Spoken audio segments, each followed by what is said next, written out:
Olá, pessoal, bom dia. Eu darei início à apresentação do capítulo 23 de Introdução em Economia, de Gregory Malkin, que tem por título Medindo a Renda Nacional. Nosso grupo é composto pelos alunos Samuel Gonçalves, Walter César de Abreu e Wesley Nascimento. Neste capítulo, nós veremos a respeito da renda nacional, o Produto Interno Bruto, a mensuração do PIB, ou seja, de que forma o PIB é medido, os componentes do PIB, a diferença ali entre o PIB real e o PIB nominal, e também o PIB e o bem-estar econômico. Olá, pessoal. Meu nome é Weslane e eu vou iniciar aqui falando sobre o que é a renda nacional. A renda nacional é um indicador utilizado para avaliar, as condições econômicas de um país. A renda nacional bruta, juntamente com o PIB, é um indicador utilizado para avaliar as condições socioeconômicas de um país. Ela é calculada, a partir da soma de todos os rendimentos de um país durante o ano, de todos os salários, juros, honorários, aluguéis, entre vários outros. A renda nacional bruta, ela corresponde ao produto interno bruto e mais outros rendimentos, de produções enviados ao resto do mundo. E o que é esse produto interno bruto, ou apenas o famoso PIB? O PIB é a soma de todos os bens e serviços produzidos em uma economia durante um certo período, certo? No caso, a estatística que mede a renda total das pessoas da economia. Com isso, o PIB nos ajuda a avaliar se a economia está crescendo e automaticamente se o padrão de vida está melhorando, Em geral, quando a gente fala de PIB, estamos tratando da produção anual de um país. E para que serve o PIB? Basicamente, o PIB serve para medir, a atividade econômica. Ele analisa os resultados do crescimento econômico de um determinado lugar, de um lugar X. Ao calcular o PIB, acaba criando não só a possibilidade de analisar o crescimento econômico, mas também cria oportunidades de comparações, com outros lugares. Esse nível de crescimento pode também indicar possíveis problemas, caso o PIB não tenha crescido como esperado. E com isso, eles permitem diagnósticos, que apontem caminhos para a melhoria da economia. O PIB também permite analisar quais setores da economia geram mais ou menos renda, certo? Sendo assim, é possível identificar as fragilidades econômicas e assim saber em quais setores se deve investir. Olá, eu me chamo Samuel, eu vou estar falando um pouco sobre renda e despesa da economia e também sobre a mensuração do Produto Interno Bruto, que é o que nós conhecemos como o PIB. Vou falar um pouco sobre a mensuração do Produto Interno Bruto, que é o PIB. O PIB é a medição do valor de todos os bens e serviços finais produzidos dentro dos limites geográficos de um país em um dado período de tempo, usualmente um intervalo trimestral ou anual. A mensuração do Produto Interno Bruto, ela se dá por meio da somatória dos preços dos bens finais, já que os preços intermediários estão incluídos nestes, obviamente, de diferentes tipos de produtos em uma medida única de valor na atividade econômica, incluindo aqui todos os itens produzidos e vendidos legalmente nos mercados, tanto os bens tangíveis, que são alimentos, vestuários, carros, coisas do tipo, quanto os intangíveis, que é, por exemplo, faxina, atendimento médico, cortes de cabelo, ou coisas que não são mensuráveis, digamos assim. Abre-se uma observação no caso da moradia alugada, já que o PIB ele calcula de forma que o aluguel ele seja incluído tanto na renda quanto na despesa, pois supõe-se de forma hipotética que o proprietário pague o valor para si próprio, o que acaba tornando isso um pouco confuso, digamos assim. Alguns produtos, entretanto, são excluídos da mensuração por serem difíceis de aferir, tais como todos os itens produzidos e vendidos ilegalmente, assim como itens produzidos e consumidos em casa, pois estes nunca chegam ao mercado de fato. A economia de um país ela é análoga à situação econômica de uma pessoa, cujas respectivas rendas impactam diretamente tanto no padrão de vida dela, que seria com relação à moradia, o carro que ela tem na garagem, por exemplo, se ela tem atendimento à saúde ou não, e também possibilita avaliar as condições socioeconômicas de um país.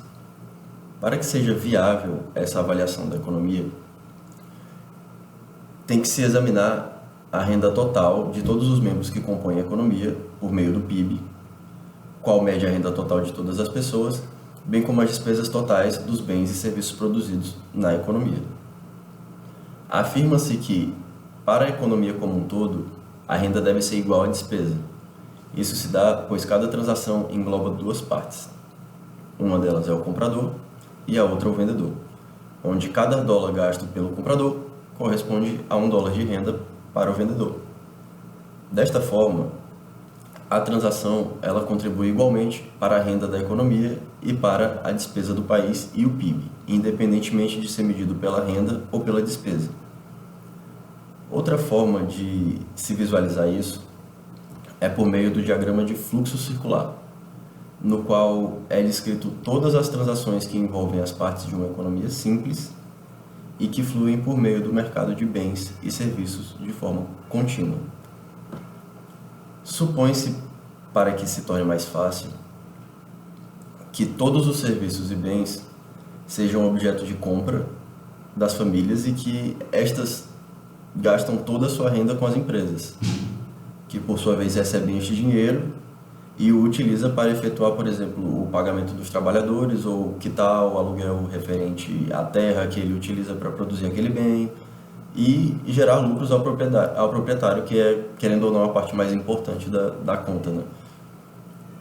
Logo, nessa economia, o dinheiro ele flui continuamente das famílias para as empresas e das empresas para as famílias. E isso acaba gerando uma reação interessante, porque, querendo ou não, todo mundo sai ganhando com isso.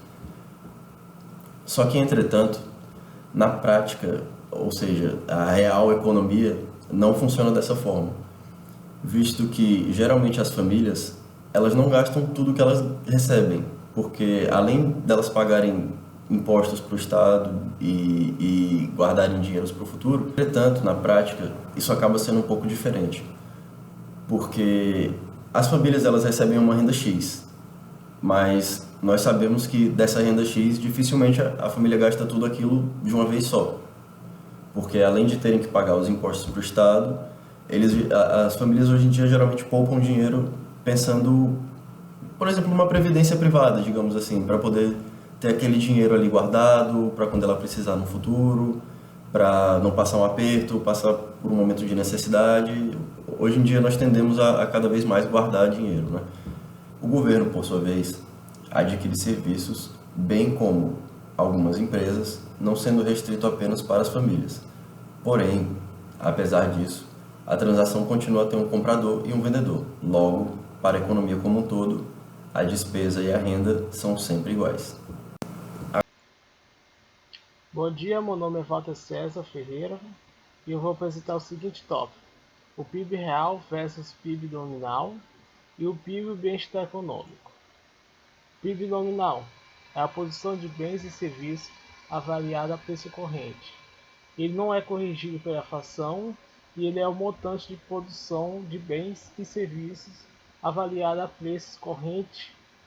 E o PIB real é a produção de bens e serviços avaliada a preços constantes. Ele é corrigido pela inflação e ele mostra a produção geral de bens e serviços da economia, que muda com o passar do tempo. Ele não é afetado pela variação do preço. Ele usa como referência o ano base, que é o preço definido, que vai ser calculado em todos. E o ano base ele fornece a base para comparar a quantidade em diferentes anos, com o preço definido.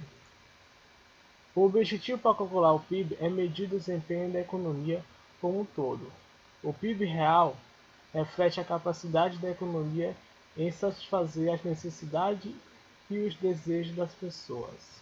Essa tabela aqui ela vai simular uma economia que é baseada em pizza e lasanha. É uma economia fictícia, com o ano 2019, 2020 e 2021. Esses aqui são os preços da pizza, os seus anos e as suas quantidades. A mesma coisa com a lasanha. Essa tabela vai ser a base dos dados para o cálculo. O cálculo do PIB nominal de 2019 é o preço, que é R$ 5, multiplicado pela quantidade, que é 100. Isso aqui é só da pizza, que dá 500, mais R$ 4 da lasanha, multiplicado pela sua quantidade, que foi vendida, 50, que dá o total de 700. Agora, de 2020 é a mesma coisa, preço vezes a quantidade, mais preço vezes a quantidade. E o PIB real, ele usa como referência, como eu disse, o preço do ano base. Nesse caso aqui vai ser usado o preço de 2019, que é 5 da pizza e 4 da lasanha. No primeiro período, no primeiro ano, o preço vão ser iguais. O PIB vai ser igual. Mas nos outros anos vai mudar, porque ele vai usar o preço do ano base multiplicado pela quantidade. Então isso ele não vai variar com o preço daquele ano, mas ele vai variar pela quantidade. O defator do PIB é uma medida do nível de preço calculada com a razão entre o PIB nominal e o PIB real, multiplicada por 100. Essa forma bem aqui, ó. PIB nominal dividido por PIB real, multiplicado por 100. Ele mede o nível de preço corrente em relação ao nível de preço do ano base. O defator do PIB reflete o que está acontecendo com os preços, não com as quantidades. O defator do PIB pode ser empregado para obter a inflação do PIB nominal. Esse aqui é o cálculo do PIB defator de 2019, 2020 e 2021. O preço nominal de 2019 é 700, dividido por 700, que é o preço, o PIB real, multiplicado por 100, que dá 100. Em 2020, é o PIB nominal dividido pelo PIB real, multiplicado por 100, dá 134. E assim em 2021 também. A taxa de inflação é a mudança da porcentagem do nível de preço de um período para o outro, que é calculado como o defator do PIB do ano 2 menos o defator do PIB do ano 1 dividido pelo defator do PIB do ano 1 multiplicado por 100. Ele é usado para descrever uma situação em que o nível de preço da economia aumenta. O defator do PIB, que é aquela tabela anterior, e a taxa de inflação 2020, que está aqui, ó. O defator do segundo ano, 134,72, menos o defator do primeiro ano, que é multiplicado por 100 dividido por 100, que é dividido pelo defator do primeiro ano, que vai dar igual a 34,78%, que é a taxa de inflação do ano 2020, de acordo com essa tabela aqui. O PIB e bem-estar econômico.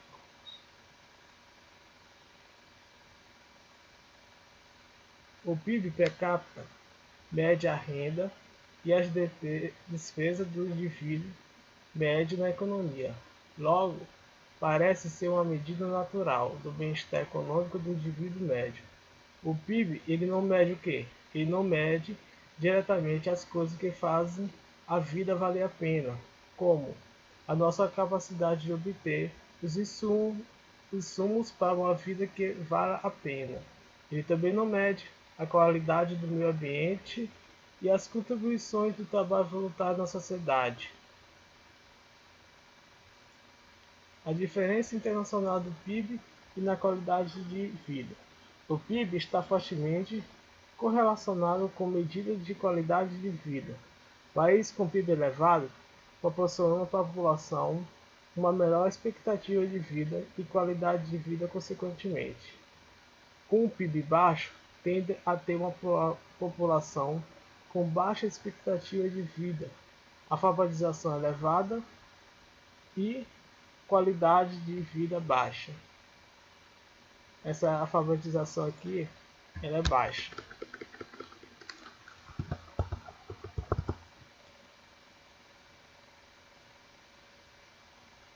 PIB elevado e maior investimento em educação, saúde e meio ambiente.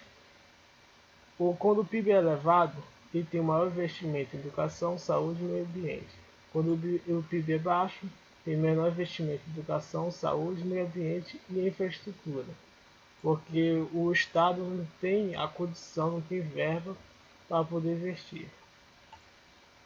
Esse aqui é um mapa em relação ao crescimento do PIB per capita em 2018. A gente vê aqui que o crescimento maior são desses países aqui do norte. E da África, o crescimento do PIB está baixo. Agora, nesse outro mapa aqui, a gente vai ver que da África, o índice de mortalidade de crianças em 2016 é muito mais alto do que o país como Estados Unidos, Canadá e Austrália, porque o PIB é mais elevado, como a gente vê nesse outro mapa aqui, ó. Nos Estados Unidos, Canadá e Austrália, o PIB é mais elevado. E do continente africano, o PIB é menor. Bom, para concluir o trabalho e para relembrar, o produto interno bruto, ele mede a renda total de um país e as despesas. Ele é dividido em 4 componentes que são de despesas, que são consumo, investimento, compras do governo e exportações líquidas. O PIB nominal ele é medido com base nos preços atuais. E o PIB real ele usa o preço constante, que é o preço do ano base, e ele é corrigido pela inflação. O PIB é o principal indicador do desenvolvimento econômico de um país, mesmo que não seja perfeito, mesmo que alguns economistas discordem que o PIB ele é um indicador do desenvolvimento. E aqui o final as referências que for usado. E assim encerra o trabalho.